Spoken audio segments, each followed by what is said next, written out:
You've just jumped right in front of me. Do we want to start the live stream? Yep. Excellent. Hello, everyone. Welcome to the Communities Committee of the 27th of September 2022. It's nice to see you all again, and I think we'll just get started. Do we have any apologies or substitutions for today?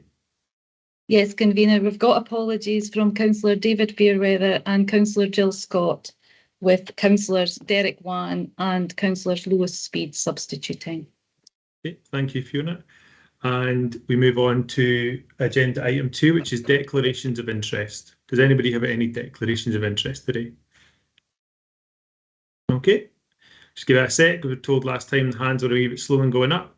Looks like we're okay. I've got something to for us to note here specifically after agenda item 2. As members are aware, the EIA to report number 331/22, item 10, has not been published in line with the required 3 clear days before the meeting. However, in accordance with the provisions of Standing Order 11(1)(7), as chair of this meeting, I determine that the matter be considered as a matter of urgency, as the EIA provides information which requires to be considered as part of the report today. Okay, so we move on to agenda item 3, which is the minute of the previous meeting. Is that an accurate minute? Agreed. Agreed. Okay, thank you. We move on to item 4, which is the Arbroath Harbour Joint Consultative Committee. We've got 1 vacancy and we need to elect a chair. Does anyone want to come forward with suggestions for a vacancy? Councillor Derek Wan. Thank you, Convener. We spoke earlier and briefly on this matter, Councillor MacDonald, and David Fairweather has asked me on his behalf in his absence to say that he would be more than happy to accept the chair of the Harbour Committee, and I can nominate myself, if that's okay, for the extra member that's required on the committee, and if anybody wishes to second me, please do so. I would be happy to second both, if that's Thank you, acceptable. Thank you. Is that okay, Fiona? Yes, yes. Excellent. Is there no amendments? No, There's not fine. going to be anybody else putting themselves No. forward, so That's Councillor fine. Wan and Councillor Fairweather is chair. Thank you. Fine, Excellent. thank you. Okay, thanks very much. Then we can move on to agenda item 5, which is the Housing Revenue Account Capital Plan 21 to 26. Do we have any questions on agenda item 6? Agenda item 5. Okay, Councillor Stewart. Thanks, Convener. Yeah, I've got a couple of questions. Is that okay? Questions? Yeah, why not? Okay.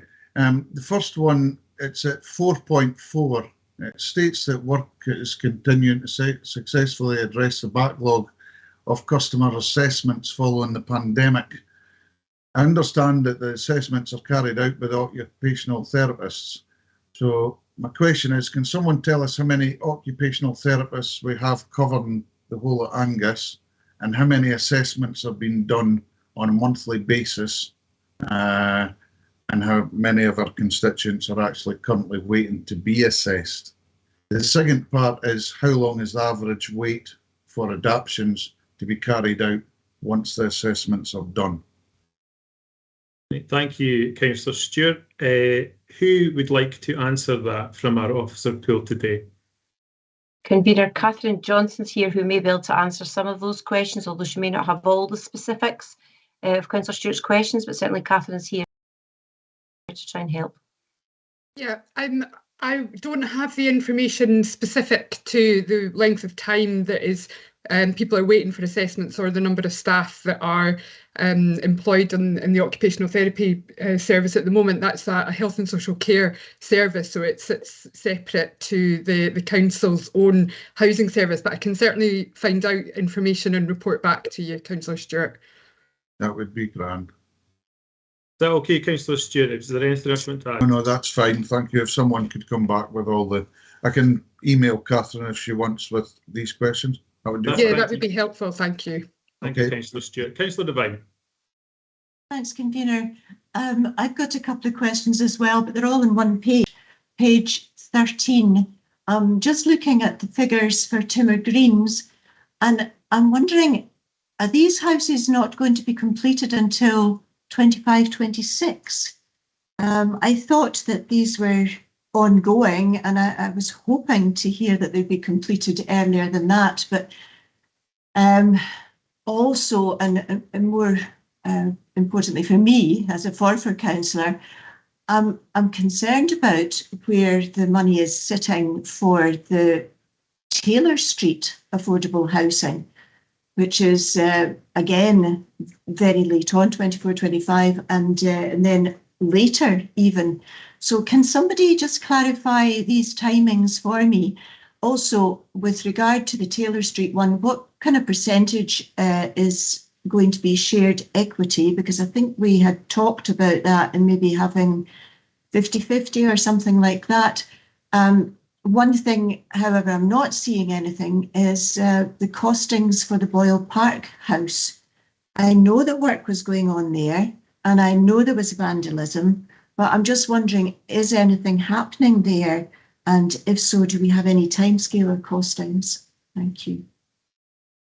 Again, can I ask officers just to jump in, whoever it is, because I know we've got various issues with staff being not available today. So whoever the relevant officer would be, just fire on.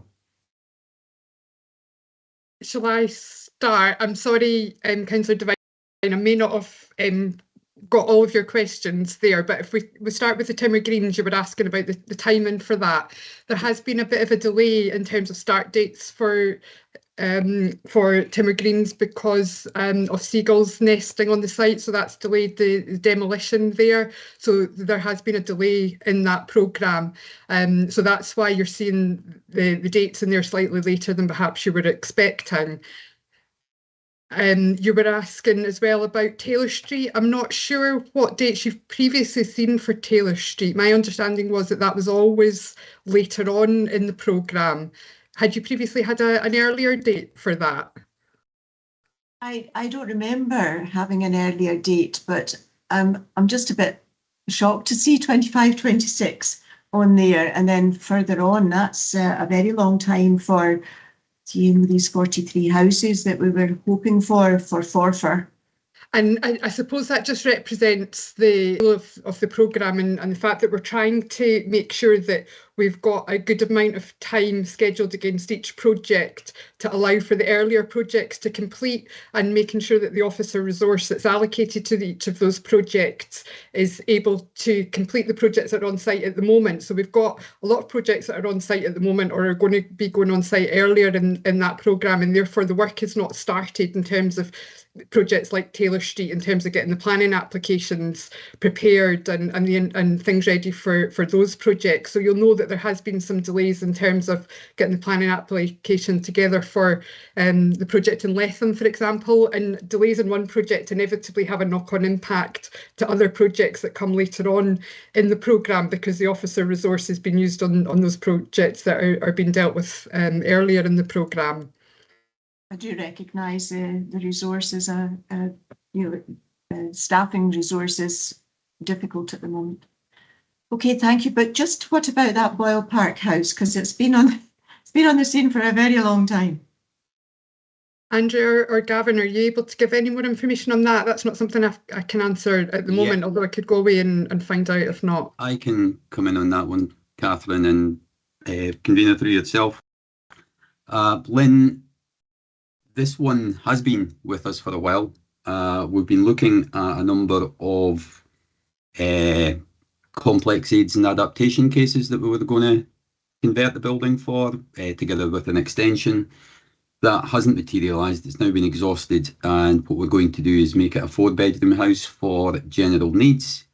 It'll be in our aids and adaptation budget, and in terms of timescale, I'll probably want to come back to you on that one. Okay, that's fine. Thank you.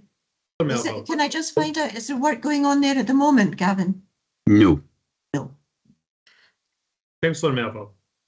Thanks very much, convener. It's on page 12, looking at the monitoring budget for 2022-23, I see that last year's was 21.687 million, but this year's is only 12.7 million.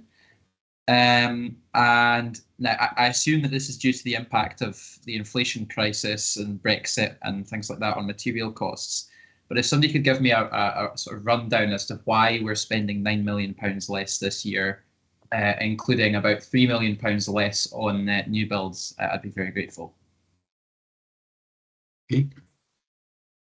Catherine, do you want to come in on the new build part and I'll follow? Yeah, sure. In terms of the new build, I think it really just is the issues that have been highlighted in the report there in terms of the difficulties that we're having around the supply issues, some of the delays that we've been experiencing with some of the projects that are earlier on in the programme, and that kind of overall picture that we're seeing in terms of issues around the construction industry and the supply issues, and seeing very high prices coming back in our tenders at this time, and that all is amounting to a lot of pressure on the new build programme and some difficulties achieving the spend that we have done in previous years.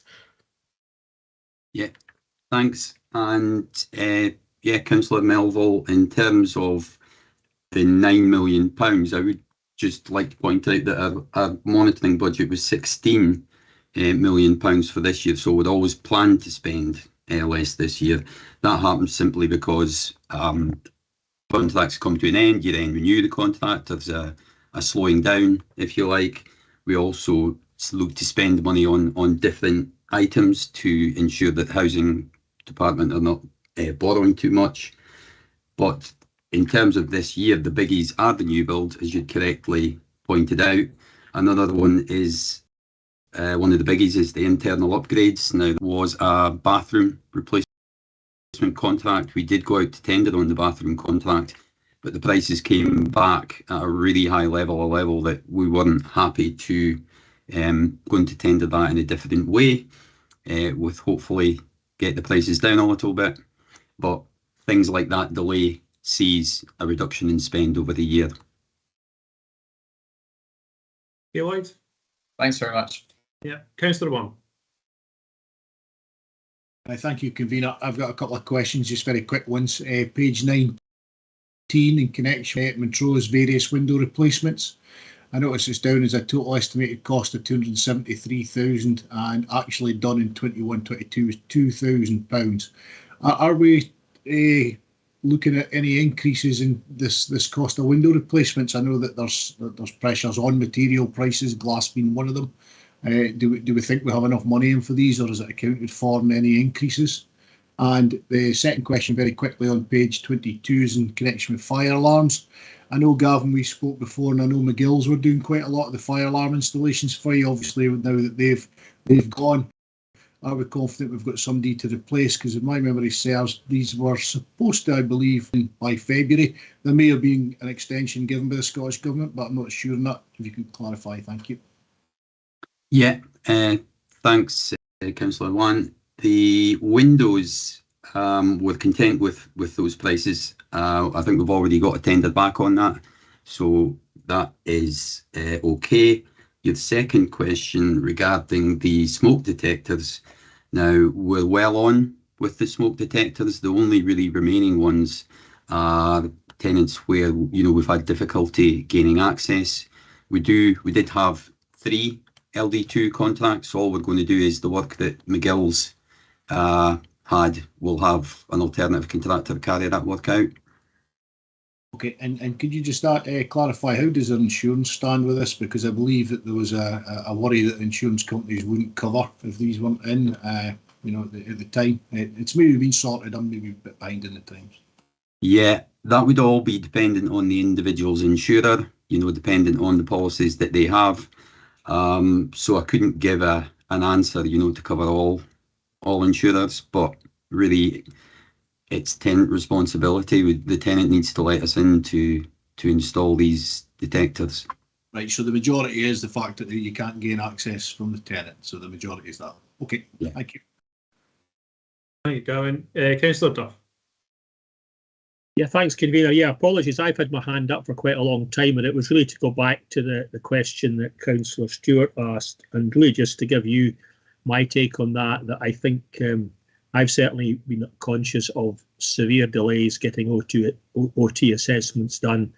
When I inquired earlier this year, they were still working off the 21 backlog. So there does seem to be some issues there. That's my take on it. Just I think it is an issue from what I can hear. Thanks for that, Councillor Duff. Councillor Speed. Yeah, thanks, convener. Yeah, my question was also in relation to Councillor Stewart's.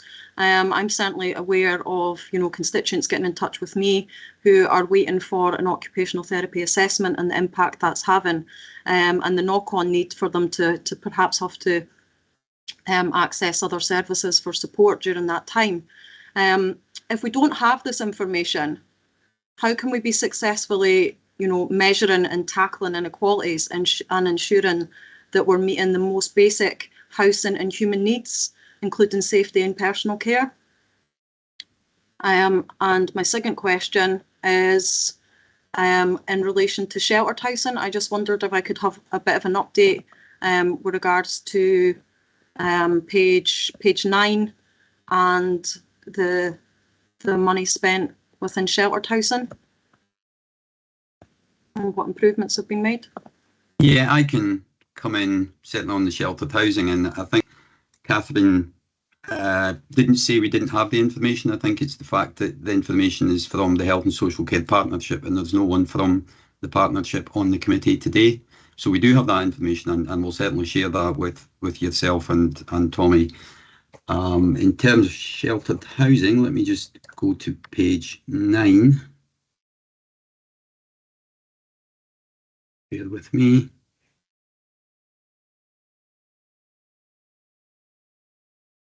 That I'm going to need to go to. So the work that we're doing in sheltered housing is really around replacement heating systems. Just let me find it. Warden call, alarm upgrades, things like that. Yeah. And there is a pilot project in there where we're looking at PV panels and battery storage with a view to reducing the energy costs. And if that's successful, we'll look to roll that out further. Okay, yep, thanks Gavin. And yeah, I kind of take it's not necessarily that you don't have that information, but we don't have Health and Social Care Partnership on the call. However, I would have liked to have thought that it was information that was quite readily kind of at hand that we would know. And also for any members of the public that are joining this call today.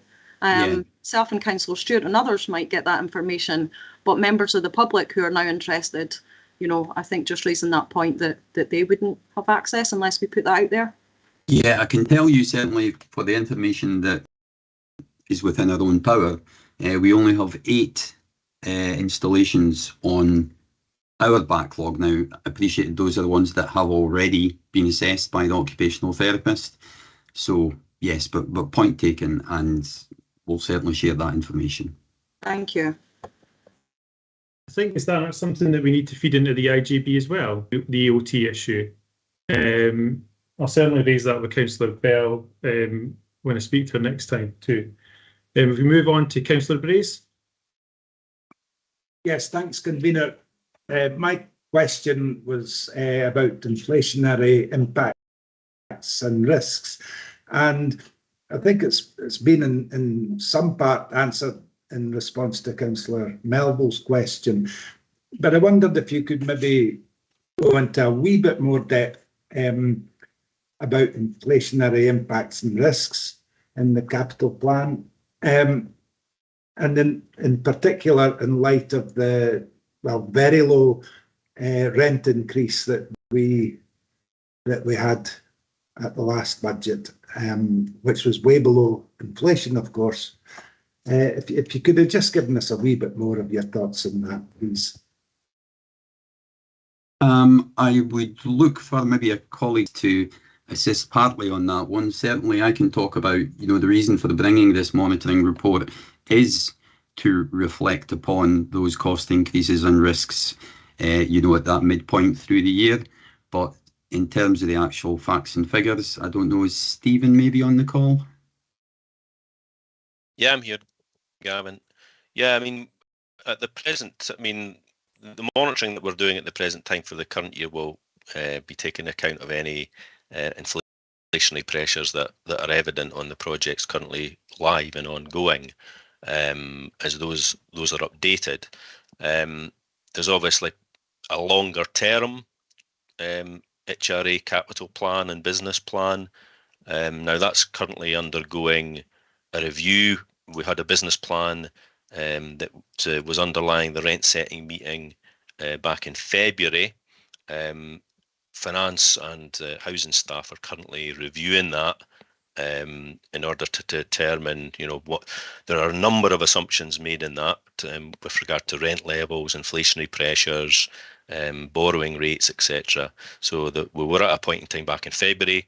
That business plan is getting updated at the present time, and there's a bit of scenario planning going on around possible different rent levels and what that may mean on the basis of the various assumptions that are made. So officers will be looking at that and the impact of inflation as one of those matters, and that'll basically give us an overall picture of, well, what does the capital plan that we saw back in February now look like? And as I mean, that'll be a long-term view of inflation, but there are significant inflation pressures at the present time. We are, though, seeing some movements back down in some of the areas of construction inflation, I understand, and hopeful that, inflation pressures will drop off in the next year, onwards. So while there's certainly short-term pressures on inflation, I would be hopeful that the modelling we're doing will be on the basis of a return to more moderate levels of inflation, and the anticipation from the Bank of England is certainly at the moment still for a return to their long-term projection of a 2% CPI rate, consumer price inflation rate, although obviously commodities can be at different levels within that. So yeah, that's been looked at by officers, and members will be made aware of those options moving forward for the rent setting meeting that will take place in February. Thank you very much, Stephen. Councillor. Thank you, Convener, and good afternoon, everybody. Just a couple of things, just on the back of my colleague, Councillor One, there earlier, asking about the question he brought up. And I really was just thinking the same, but one thing I would, in terms of what our other colleague Gavin said, insofar as insurance is concerned, could I just say that I have been speaking to some constituents, and I would bear out what he'd said there. Some of them are being told by their insurer that there could be some dubiety about covering them, but most of them are saying if it's in train, then it's fine. Does that make sense?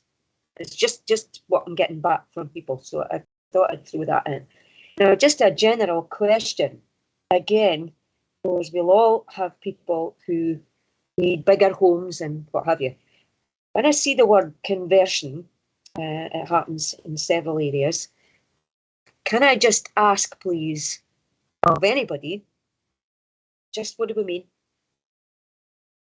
Yeah, I can comment on that one. Conversions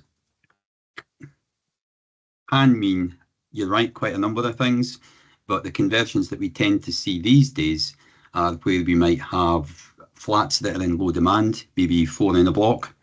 What a conversion might see is those properties then combined, knocked together to make one larger property, which really fits the demand profile that we have. That can be done side to side or a flat, whatever. But really any kind of conversion, the reason we do conversions is so that properties that maybe aren't in so much demand to something that is in demand. Do you mind if I come back and just ask a supplementary, please? Yes, can you, Councillor Platt? Be very quick. Gavin, in addition to that then, could I ask, please, is it possible that we would go into loft and do loft conversions to create a bigger home?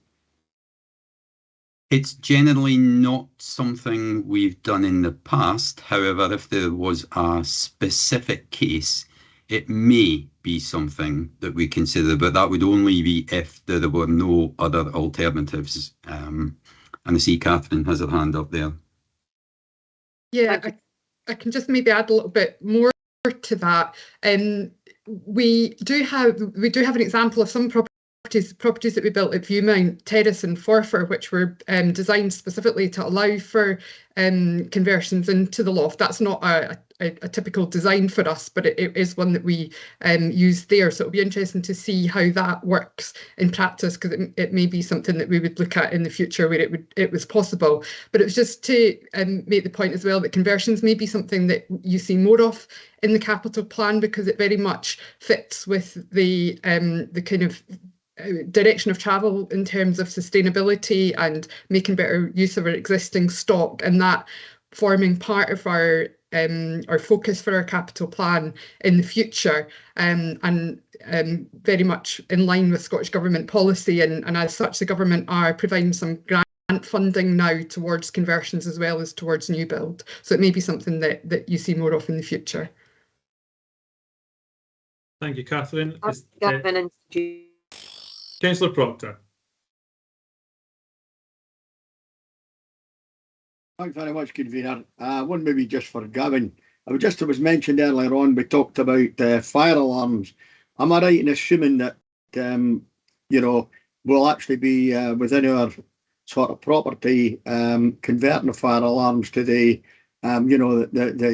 edict that was issued by the Scottish Government about alarms being linked up? I mean, I did my own, carried out, it cost me about 400 quid. But is that something that we're actually doing? Is that part of the sort of alarm sort of system? Yeah, thank you, Councillor Proctor. Yes, it's called LD2 upgrade, where all the fire alarms, and it's a mixture of smoke and heat alarms, they're all interlinked, and that's the project that we're delivering, yes. Thank you very much. Okay, I'll invite some comments on that if anyone's got any further comments. Linda, you still got Councillor Clark, you still got your hand up from before. Has anyone got any further comments on that paper? Councillor Boyd.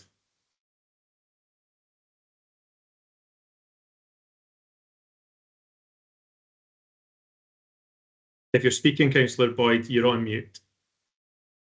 Thank you very much, Councillor MacDonald. I'll start again. No, this is very good to see in this report that various boroughs within Angus are now getting some form of council houses in and around each of the boroughs. So therefore, it's good to see that the Kinloch Primary and 12 units there in the centre of Carnousties town is now hopefully starting in 2023-24. It was actually brought up at our community council last night. So that's something that I think it's good to see that we're now fairly moving around to make sure that every place gets council houses in Angus. South Angus, of course, having the longest waiting list ever over 20 years. And I suppose it's also good to say that after the threats that the funding was going to be taken by the previous convener, it's good to see that our new convener is being fair for everyone in Angus. Thank you very much. Any further comments? Okay, we'll move on to the recommendations then. It's recommended that the committee note recommendation 1. Do we note recommendation 1? Noted. Noted. Do we approve recommendation 2? Yeah, and note 3 and 4. Noted. Okay, we move on then to agenda item 6, which is the housing annual, starting on page 23. Do you have any questions? Okay, Councillor Devine. Just a wee one on page 24, under 4.3, the scrutiny panel. Is that the tenants panel? And you're agreeing that, Catherine, that's good. So could we have a wee bit of an idea of how many actually attended the scrutiny panel in August? And how did it go? I would need to get exact numbers for you, Councillor Devine. I can certainly do that. It is something that we have found difficult over the years, as I'm sure you're aware, in terms of getting tenant engagement directly in the scrutiny panel and getting people involved in that kind of decision-making process. And the difficulties that we experienced over the lockdown periods haven't helped in that. So I guess we're finding our feet in terms of a new way to engage with tenants and coming together and using different methods of communicating with tenants and doing some of that virtually and doing some of that kind of more electronically.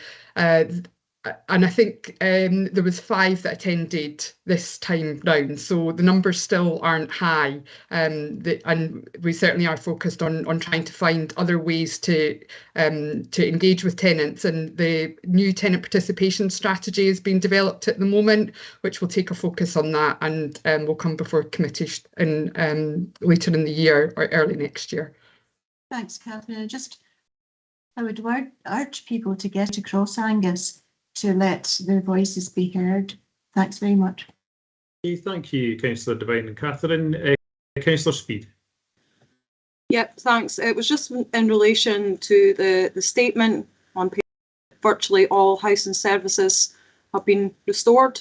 I just wondered if you could confirm which ones haven't, and give an update with regards to guest rooms within sheltered housing complexes. I'm aware that within external kind of private sheltered housing settings that the guest room facility has returned to normal, and I know that this is hugely valuable to a lot of tenants and kind of complements the Health and Social Care Partnership's Help to Live at Home. Enables people to live at home and perhaps have that kind of on-site family support, especially during times of crisis. Who can come in on this one? I think Ian's going to come in. Ian Kennedy's on the call.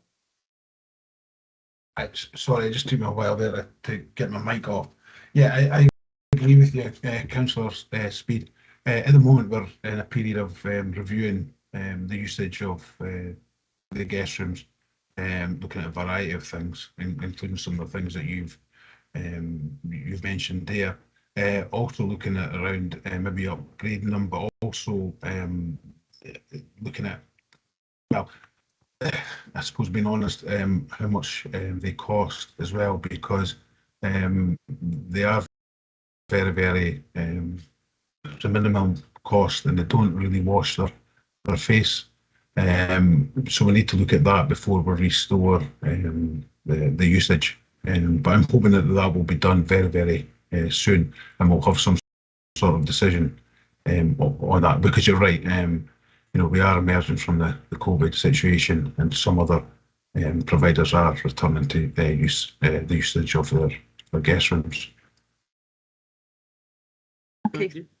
Thanks, Sorry, Ian. Lucy, you want to come back? Yeah, just thanks, Ian. Yeah, we'll look out for that update, hopefully. But just also if there are other services that haven't returned as of yet, and what services are they? I'm not sure what the paper refers to. I can't think of any services that haven't returned in some shape or form. Somebody else might want to come in on that one and give an update. But in terms of, from an operational point of view, we are all up and running and trying to deliver the best service we can. Okay, thanks, Ian.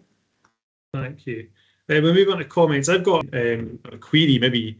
We've got an absolutely outstanding performance on page 29, where it's a question that Councillor Speed actually brought up last year at this time about the antisocial behaviour cases reported, which were resolved. And that's down. 2021 is 100%, and it's down 21-22 is 100%. I don't know if it might be good or useful for councillors to be given how we come to that result. Maybe a wee breakdown as to, how we get to 100% resolution of antisocial behaviour cases, because I'm sure all of our inboxes are full of neighbour disputes, and it might be kind of unrecognisable that we could have a 100% figure. So if there's nobody available today that could maybe give us that, it might be useful for us to be emailed out just the breakdown of how we get to that 100% figure. Is there anyone that can respond to that? I can talk to that. The resolved is in terms of being resolved within our targets and us responding within the targets, rather than necessarily that resolved in terms of the outcome for the individual complainers. And I appreciate that that word resolved probably has a different definition for different people, depending on whether or not you're a complainer or you're looking at the target side of things. But that's the wording that comes from the Housing Charter, and the definition of resolved comes from the Housing Charter. So unfortunately, that's not something that we can change in terms of how we report it. Okay, so it's how it's basically Angus Council are meeting their targets of the resolution based on, the criteria they've got. Yeah, that's right. I can certainly send out clarification of what those targets are and a bit more wording around that. But that's right. It's about the target that we're meeting rather than necessarily the outcome for the individual. It might be useful for committee members going forward, because it was something that was brought up through our group in discussion of these papers, and obviously it was an issue last year because Councillor Speed brought it up then. So yeah, it might be handy just to have for future reference when we look at it next year and maybe we've done 100%. We move on to Councillor Stewart. Thanks, Convener. If you don't mind it, if I could just maybe touch on what Catherine was saying there. When I was Vice Convener previously, one of the things that we were told regarding this issue, if tenants were, say for instance, at war with one another, if one of them didn't engage in mediation, then that was the case closed sort of thing, and that was found to be, resolved, if that's the correct term to use. But moving on, the comments that I wanted to bring up, it was relating to page 28 of this report, and the average days taken to re-let council properties. It's obviously below the Scottish average at 53.49 days. It's saying, I've got a property 2 doors away from me, and it's been sitting empty since the beginning of May, and only now has a tenant went in. We were told that, there would be work done before any new tenants go into properties to avoid them being inconvenienced and whatever, and there has been very, very little work done. I think possibly 2 days we had QAPM was in at the property doing stuff. So it is a bit disappointing, and there is other properties in my area of a similar scale that's been empty since May. The other thing that I found in this report was the rent loss due to the empty properties. It seems to be higher than the Scottish average, but the most concerning one to me was the repairs completed first time. We're sitting at 28.97%, and the Scottish average is 89% of repairs completed first time, and I find that unacceptable. Given we had the new small jobs contract, and we were told that this was going to improve the repairs done first time, and that sadly doesn't seem to be the case. Thanks, Convener. You want a response to that, Councillor Stewart? Yes. Catherine, can you come in on that? I think I'll let Ian come in on that if that's okay, because that's the kind of operational issues. In terms of days to re-let, it is lower than the Scottish average. I think there is a sort of overlap between the old and the new contract, which we're trying to mop up. There are still some properties that, because of due diligence, that are still with the old contractor, and that will be contributing to the void loss. And what was the other point, Councillor Stewart, about? Well, it was the days taken to re-let. There was also the rent loss due to that, so that ties in with the same thing. But the other point was the repairs completed first time. It's at 10.97%. In terms of the repairs completed first time, I think that we have reported what we have. There was issues with the contractor putting in the details into our database correctly, and when they don't put in any details, I think it's reported as though it wasn't completed first time. That has been mitigated, and the new contractor is up to speed on how to input the information required into the Northgate housing database. So that, I think that what I'm basically saying is that the figure reported is maybe inaccurate, and there will be an improvement going forward because the data will be input. Gavin wants to come in the back, Tommy. Have we get Gavin in? Yeah, thanks, convener. Yeah, it was just really to add that, yes, this was last year's performance when, as Ian has said, the contractor that we had wasn't inputting all the data into Northgate, and it's just a reminder that this figure this year, the 28%, that's a real outlier for us. If you look back at historical information, our repair right first time has always been around the Scottish average level. So I just think it's a drop in performance simply because data hasn't been inputted or input into the system. And as Ian has said, the new contractor is certainly on evidence so far that figure will be better in this coming year. Keep an eye on it. Are you good to move on to Councillor Brace? Thanks, convener. Yes, my comment, I suppose it follows on from the question that Councillor Devine asked around tenant consultation and survey and scrutiny, etc. We have thousands of tenants, but it seems to be very difficult to really engage in these sort of things with much more than a handful sometimes. And I find that really quite frustrating. I'm sure other councillors and I'm sure officers do, because it's a really quite important thing. We do it for a reason, and there's a bit of effort goes into it. We really need to know what our tenants are thinking. And I'm well aware that officers are trying to devise new methods of engaging better with their tenants. And that is a very difficult task, and it might require trying a few different things before we really do see any progress. But we wish you well with that work. Thanks. Thanks, Councillor Brace.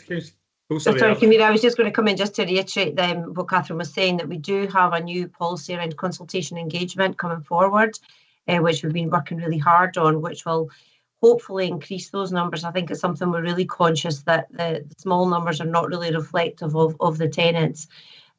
So that, in terms of a policy, in terms of an approach and thinking about different ways to engage, and certainly, we're actually the tenant participation work as part of our sort of wider review of housing, something that we've been looking at and how that's structured and delivered as well.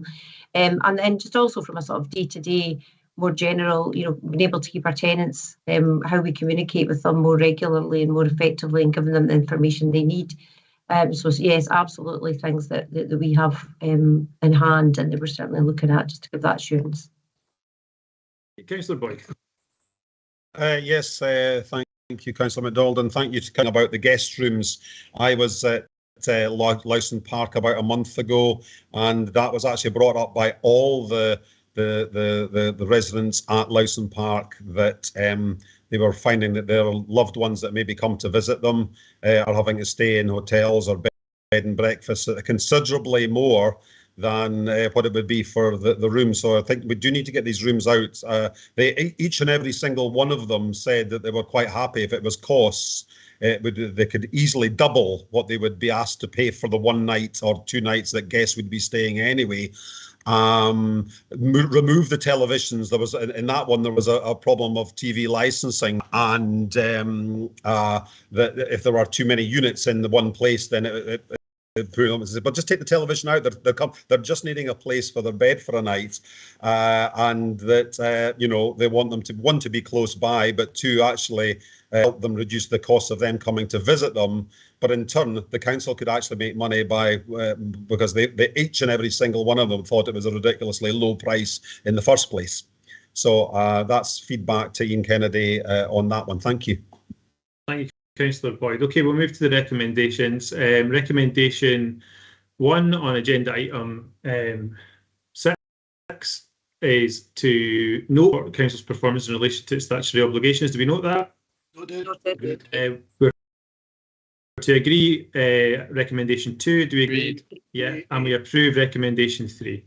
Approved. Agreed. Okay, that's fine. We'll move on to agenda item 7, which is the Angus Council Spaces for People variation of speed limits order. It's on starting on page 30. Could I ask members, looking at the time, that we go back to 1 question, 1 comment, where we go into this. So does anybody have any questions on the agenda item 7? Councillor Boyd.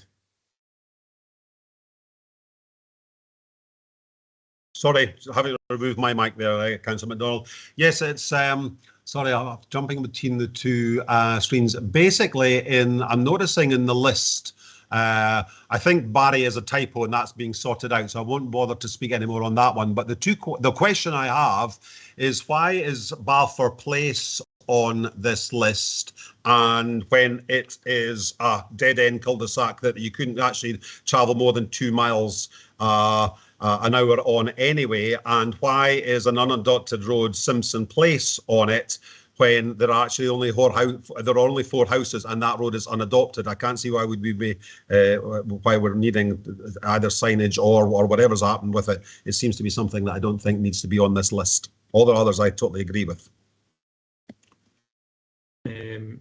Who is on the call to answer Councillor Boyd's question? I can take that one, Councillor MacDonald. Yeah, go ahead. Just in regards to the Simpson Place, it is on the current Angus speed limit order. So regardless of its status of being private, it's currently subject to a speed limit. So it's just the 20 will overtake what's currently there just now as a 30. The cul-de-sac that you mentioned was included because it's residential, so it's ideal scenario where we'll have housing, etc. That 20 mph speed limits are brought in. But Craig, you couldn't do more than 2 miles an hour on it. All the bins are everywhere. Council to see that the entire pavement is actually full of multicoloured bins, the whole pavement length. You generally cannot travel more than, you can't turn round in it either, because cars are parked the whole way as it is. You literally have to only go at 2 miles an hour to get along that, and most people have to reverse back out, so they're even doing less than that back out of it. I just think it's a waste of money. Well, what we do have is an opportunity to revisit a lot of these sites, because as is the order in the report just now, that would go ahead if agreed. But the Scottish Government National Strategy for 20 mph speed limits, that is a review that we are currently undertaking just now. So that's Angus wide, every single road in Angus, urban and rural, villages, etc. So if it comes up that the road in question criteria, then it's something that we could amend. That's great, Craig. Thank you very much for that. Much appreciated. Thank you, Councillor Boyd. Thank you, Craig. Councillor Wan. Yeah, thank you. I think you've half answered my question, Craig, with one of the answers back to Councillor Boyd there, but I did mention briefly to you before about Addison Place, and it's actually a question from Councillor Fairweather in his absence, that he thinks that, or believes that Addison Place should be 20 mile an hour all the way across and past the hospital. So it was just something, if you're re-looking at these streets in the future, that would be great. So you've kind of answered that. Thank you. Okay, thanks. Councillor Stewart. Convener, yeah, it's just following on from Councillor Boyd's observations and obviously the response from Mr. Hudson. In Montrose, we've got a street included there, America Street, which is probably about 25 30-yard street leading into the harbour. It's only a one-way street in, and I couldn't see, it's only for lorries, I think, so I couldn't see lorries managing to get up to any great speed once they turn off a river street.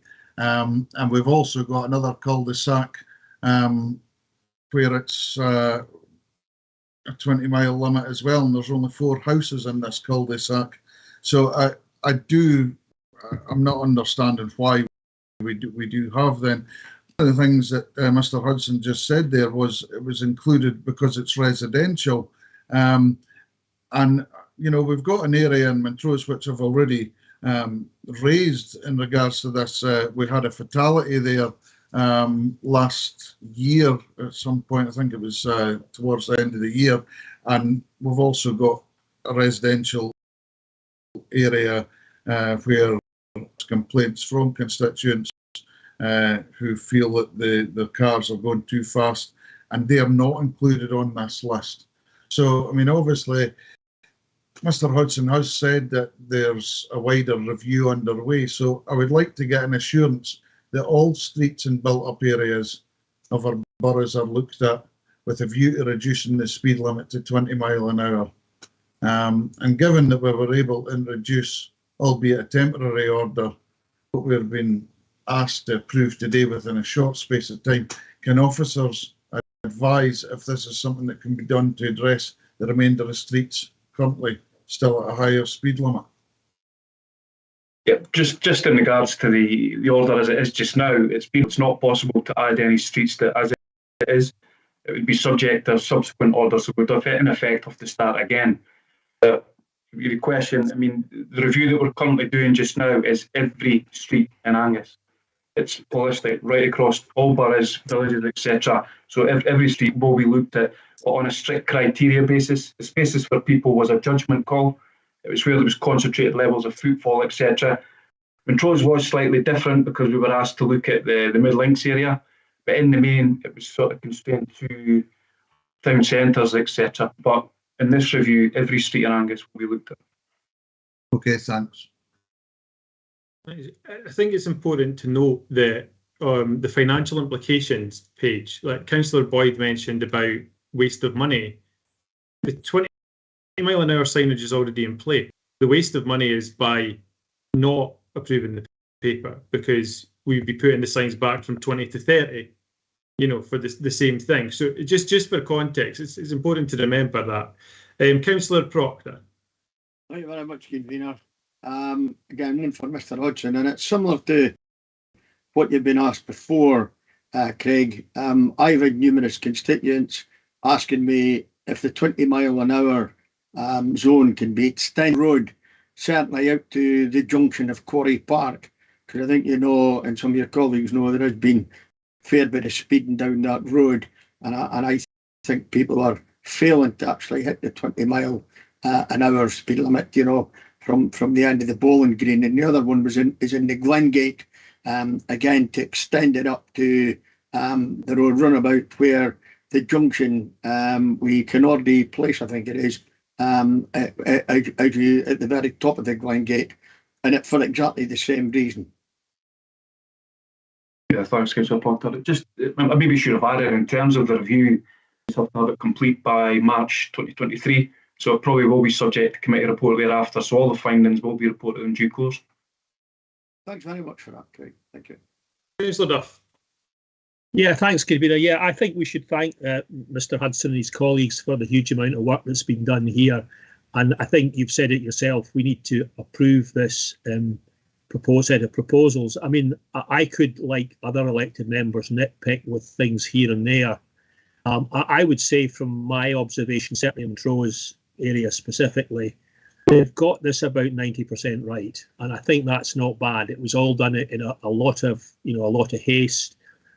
We've obviously paid for the signage, and I would suggest to elected members we should let it sit for a while. Let's assess how it goes, and at some point, maybe a year, 18 months down the line, we can tweak it if there are things that we think we've got seriously wrong. But I think it's not perfect. I could pick up things that I could critique, but I think it's 85-90% right, and I think the reduction in many of the streets to 20 is welcome and makes sense. And as so many elected members have said, some of these streets you can't do 30 anyway. So, why quibble about a 20-mile-an-hour speed limit if you can't do 10? It's rather pointless. So, yeah, I think we should give it a go. I think it's a lot of good work being done, and it may, with a year's further experience, and we may be able to come back and say there's a few things we need to tweak, but I think we need to accept this. It's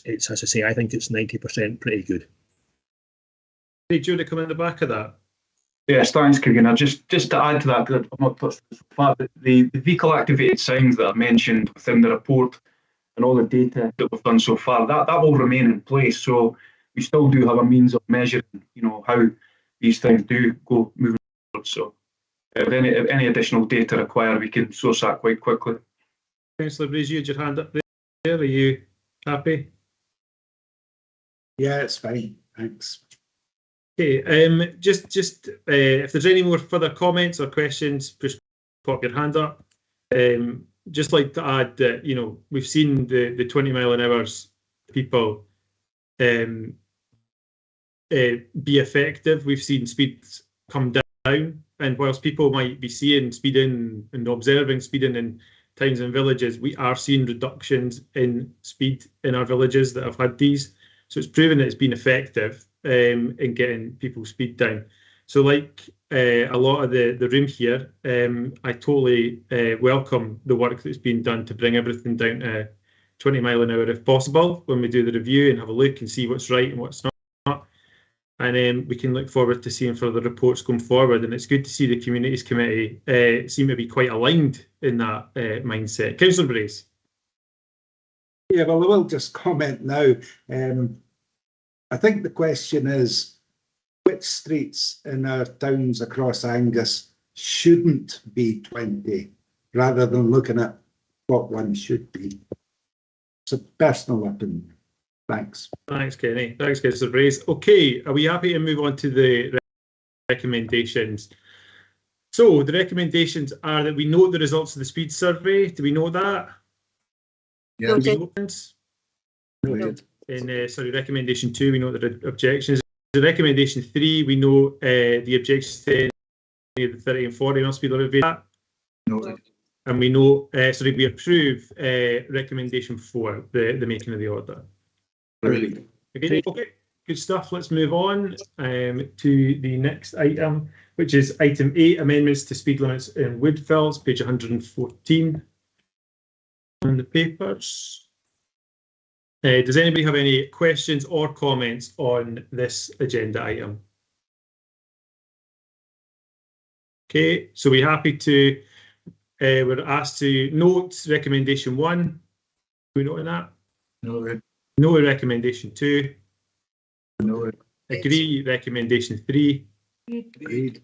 Agree 4. And agree 5. Agreed. Excellent. Okay, let's move on to the Winter Road Service Policy and Plan. That's on 126. Do we have any questions for agenda item 9?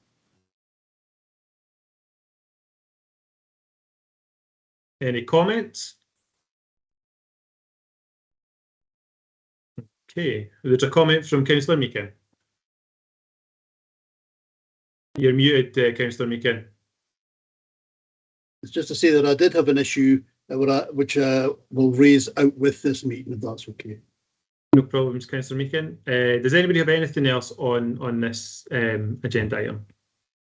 Okay, so we'll go through the recommendation 1 to note. Recommendation 1, we note it? Noted. Approve 2. Approved. We note 3. Noted. Note 4. Noted. Note 5. Noted. And then we've got for 6, delegate authority to the service leader of roads and transport to utilise part of the revenue funding grant received from Transport Scotland on active travel routes in addition to cycle paths and pavements, including the winter. So we're happy with that one, number 6. And again for 7 it should be, and 8, delegate authority to the service leader and delegate authority again. Are we happy to do that? Agreed and agreed. That's great. So we'll move on. That's all the recommendations followed there. Okay. We go to agenda item 10, which is page 191 in your papers.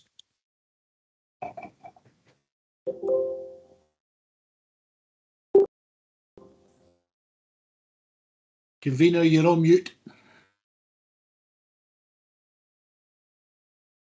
See, I never did that. So what's going on with Teams?